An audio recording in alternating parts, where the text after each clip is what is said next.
Hi, I'm Roseanna. Hi.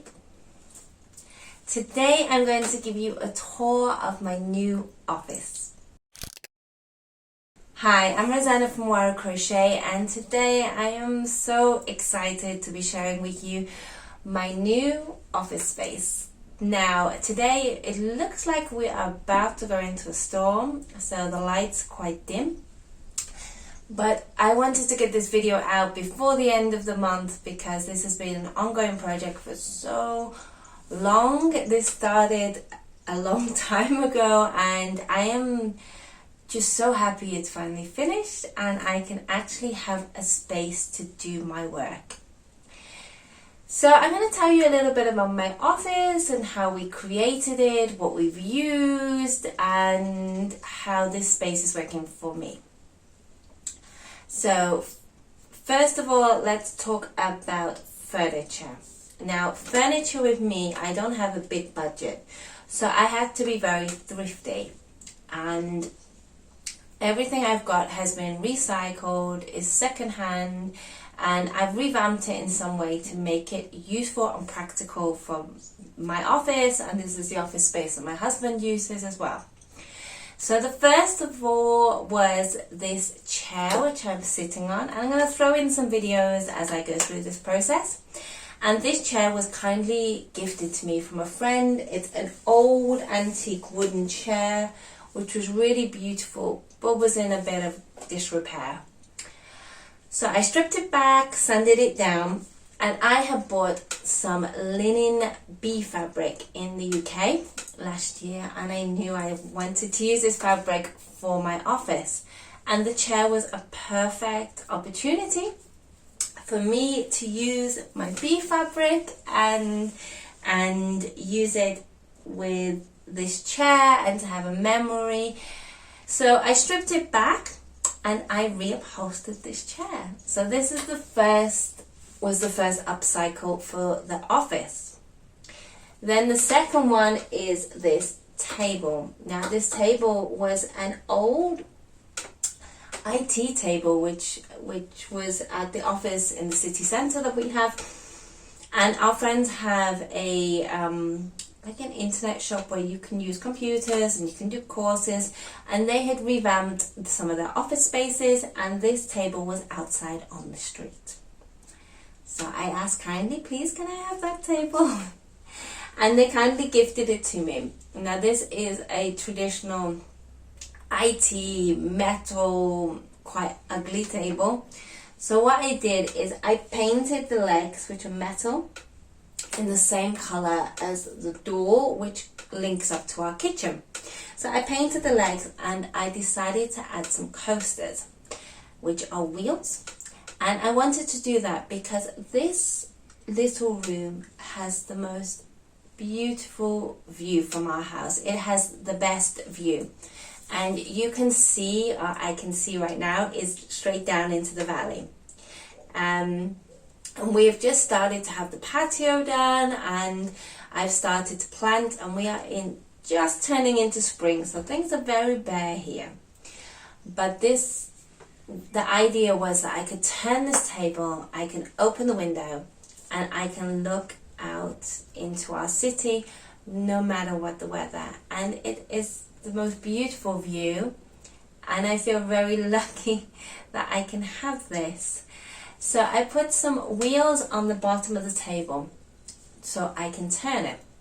And on top was a traditional MDF with PVC covering, which wasn't me. And when we bought this house, we had some old doors which had been turned into tables outside. And I thought, I'm going to use those doors one day for a table, and this became the perfect opportunity. So we took the tables down outside as we started to do the patio, and we discovered that these old doors are actually a wood called peroba here in Brazil, which is a very hard wood, very, very expensive, very beautiful, with a little bit of a red brown sheen to it. So we gave it a very light sanding because I wanted to keep some of the paint which had been applied to it. There was white paint, cream paint, green paint. So we did quite a heavy sand, but then left little patches of white. We cut it down to the size of the table, and then I just put some natural linseed oil on top just to seal it, and it worked out perfectly. So all in all, my whole table was virtually free with just the addition of the coasters, and it was a really good way of upcycling things that had been left on the street and using things that were in the house and the garden when we first came. And I'm really pleased with how it's come out. It's worked out as a perfect little table, perfect for my laptop and my crochet items and my hooks and everything I need. And the leftover pieces are going to be used to make some shelving for a different room in the house. So it worked out really, really well. The next thing we got was gifted to us from my godmother when she came over from the UK. And we went to this junk shop, and it just started. It just opened, and it was very cheap. And we found this beautiful carved cabinet. Now, I'm only showing you the top of the cabinet. The reason being, I've only started stripping it down, and I need to strip down the whole piece. So I'm just showing you the top of what I've stripped down so far, and it works nicely to display all my items from my work, so I can put all my items or projects in order and have them ready and out and available to see, and also a way for me to display my items. So on here I've got some projects which are finished, some written projects that need to be written, Christmas projects, bouquets of flowers, my crochet books, and just little bits that are for other projects or presents that are just all there and ready for me when I need them and when I have time to finish them. So it's become a really nice display cabinet. Now once this is finished, the cabinet will be filled with all of mine and Pod's craft things, but that's going to be saved for a later video because this cabinet is a huge job to do. We had to get some glass repaired into it, and I'm using something called like a varnish remover, and it is extremely toxic. So I can only do this when there is no one in the house. I have to be completely masked up, my skin completely covered. So I've managed to do, I'd say 60%. I've got another 40% to do, but it's just having the time, and it's not priority. So that will be done in the future, and I will show you in a future video. But I am thinking of picking up a few little pieces from the UK to add to it to make it a little bit more special. So those are my main pieces of furniture in here. A few pieces I'm missing. I'm working on it. I like to buy second hand. I like to get in a junk shop. So I'm still looking for that perfect old wooden ladder to display my crochet blankets and work, but also be a versatile item which we can use in this room. Because this room has a dual purpose. This room is an office, but also a storage room. Now, we don't have a lot of storage places here at the cottage, and this room needs to store things like Christmas decorations, memory boxes, there's all sorts of that. So we have installed shelving units all the way along the top, which is displaying all our special items which are not used day by day, are just used for special occasions, such as our Christmas decorations or lanterns for the garden or mosquito burners.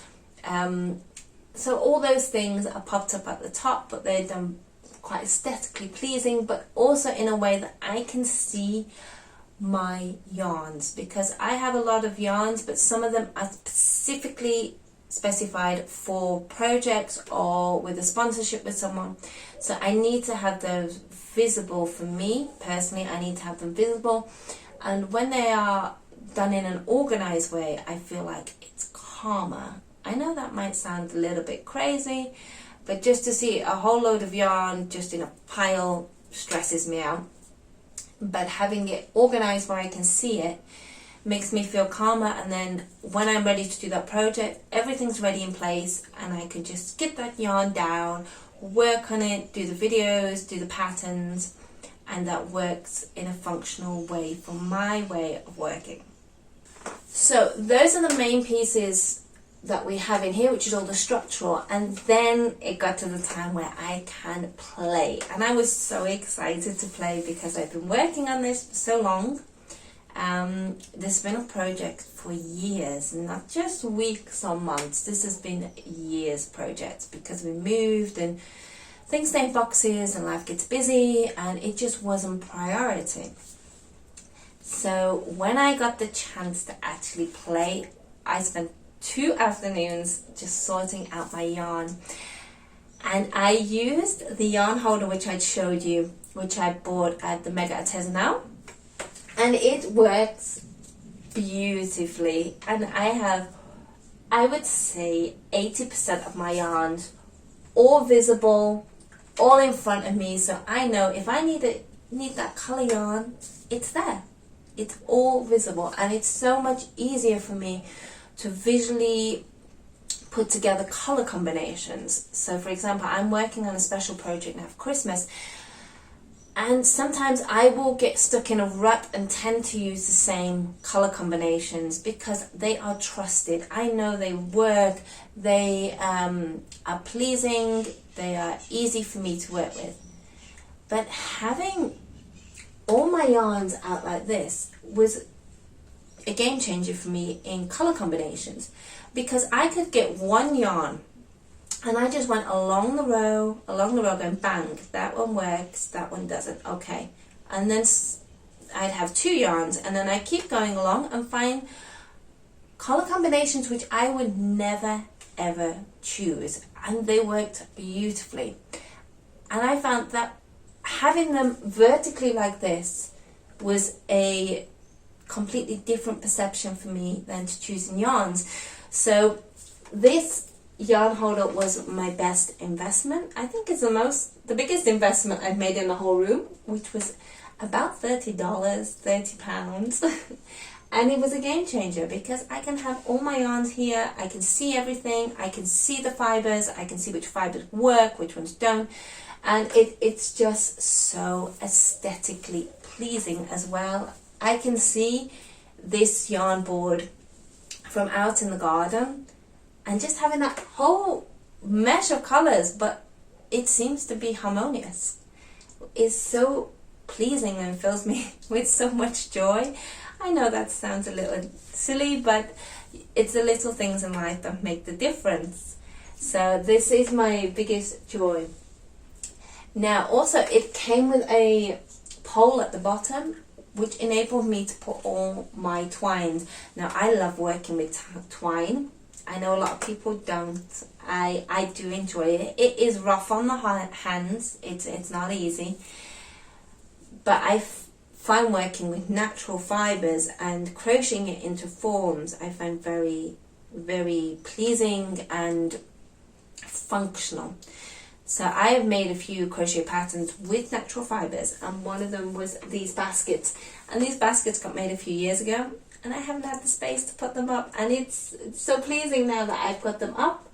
I've got my yarns ready for my next project, and it's one of my own patterns inspired by a traditional onion basket. So those are really, really nice to have up and to see my work. And then I've got the twines here ready, so I can actually directly crochet from this patterning here. And I've also got some ribbons and some other pieces. Now the way this office is set up, I wanted to make it mine, in the sense I wanted it not to be aesthetically pleasing for Pinterest or for Instagram. I wanted it to be mine, which is full of my memories, my life. It's my little cozy space.